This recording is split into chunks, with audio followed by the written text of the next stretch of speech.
Alright guys, so this is a 100 horsepower electric motor that showed up in our shop. We're going to rip this thing apart and we're going to see why it failed. We can do a little pre-inspection and we'll notice that this grease fitting is missing, but sometimes too, these motors can be in hard to reach areas and they might actually be running a tube to pump grease down, so they might have taken that off just when it got sent to us. So this is a 100 horsepower Siemens Alice 111 amp on 460 volt 405T frame motor. The customer said this is a dead short windings to Earth. I don't know where that is, but my Aunt Beth and Uncle Jerry are from there. To confirm that situation, we're going to go ahead and we'll use this Fluke 1507 insulation tester, and we will test our insulation resistance to ground, which is a dead short to Earth. We pretty much take all of these electric motors apart by hand using ratchets, sockets, wrenches, things like that, and people will always say, well, why don't you just get an impact, throw an impact on there? And you break one of these bolts, you're going to have a very bad day. You're also going to be wasting more shop time to get that broken bolt out. We can use things like torches and such to use heat to make these easier to get out, but you can see that there's a ton of corrosion on these fasteners and it is a pain. Once we've got the 8 bolts that are holding that end bracket, end bell, whatever you want to call it on, we can go ahead and we're going to try to get a little gap going here. We'll wedge a chisel in there, wedge something in there, and that's what I chose to wedge in there right there. We're going to get a little bit of a gap. We'll go ahead and work that around so that we can get this to slip off the bearing. It's best to apply even pressure on opposite sides of this thing so that you can actually get it to split apart, and you can tell that we do put some pressure on some of these pry bars.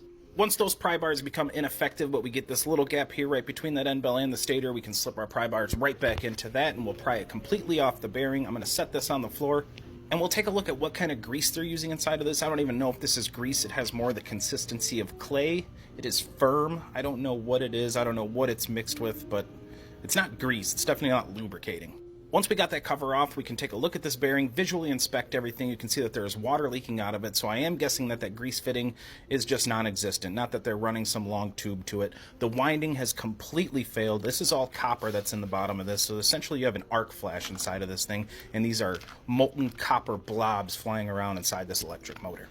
This is a 4-pole electric motor, so on 60 hertz, it's going to be operating. It would be 1800 synchronous speed. It's not going to operate at synchronous speed. It's going to be a little bit slower. This right here gets me a little bit. This is what we call lazy lap winding. They didn't remove the coils in the back to lay the other lap down and place those on top, which means everything's being cooled unevenly. At least in that section, we don't have even cooling. All of our coils are not the same temperature.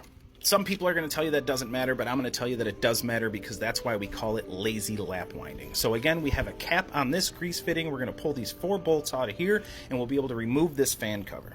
First, we are going to have to remove that grease fitting off the top, otherwise we're not going to be able to pull this fan cover off. Once you do pull this off, I do notice that there is some pretty fresh red grease inside of this. Unless the name tag states something different, you should be using Mobil Polyrex EM, which is blue in color, and it does not mix well with any other grease. So once you use Mobil Polyrex EM, you should not be putting anything else in that electric motor. The fan has 2 bolts holding it on the shaft. Once we loosen those up, we can wedge something in there to free it off the shaft, pull it off, set it in our parts pan, and get back to the end bell. Like the front end bell, we have 8 fasteners right here. I just want to clean these out, make sure we don't have any bearing retainer bolts inside of that, which we do not. We'll go ahead and try to give that impact another try, but the impact only got 4 of these fasteners out, and I had to do the other 4 totally by hand. And you're probably going to wonder, if the impact isn't getting them out, how are you getting those out by hand? Well, I'll show you. There's a fancy little tool called a torque multiplier. So you slip this thing right here on the end of your ratchet, and it multiplies the torque. Now we can throw all of our fasteners into the parts bin, and we are going to, again, create a little gap between this end bell so that we can get it off. But I do want to make sure the shaft is clean. You'd be surprised how a little bit of gunk on there will not let this thing come off. So once it is clean, we're going to go ahead and pry some more. But you can see that as I got this end bell exposed, our distance on the shaft from the end bell didn't change, which means we're just pulling the whole rotor out. We're not actually getting the end bell off. We know that the winding is bad, so we really don't have to be careful taking this thing out, but I don't have a good swing right here on this table with where this is sitting, so I'm going to pull the entire rotor out. We'll set it on the ground, and I'm going to stand it vertically so we can use gravity as our friend, and we'll give it a couple whacks with this rubber mallet. Somebody's probably going to say you could just use a regular hammer, but if you hit that rabbit fit around that end bell, you're going to have a pain trying to get that thing back in. So now with the rotor out of this bore, we can see this one completely burnt coil, and when we look on the bottom here, we can see actually one of the connections is completely blown. So this could be a weak insulation system, abrasion over time, and that connection could be sitting on another phase where we have a high potential difference that could have just worked its way through the insulation and just completely blew the winding in that one spot. This one doesn't give you any immediate signs of exactly what happened. We can also see right here that it kind of blew up right where this tooth is. You can see it took a little bit of the tooth with it. We might have to clean some copper out of those slots before we can rewind this. And I really don't like how loose all these wires are. It's kind of a poor insulation system. It's not very rigid. I shouldn't be able to pull and move these wires around with ease like that. And last but not least, this is our opposite drive end bell, and again, kind of a different consistency than clay. This looks a little bit more like grease, but you can tell it's mixed grease, mixed with dirt, mixed with other grease. You should not be mixing these greases.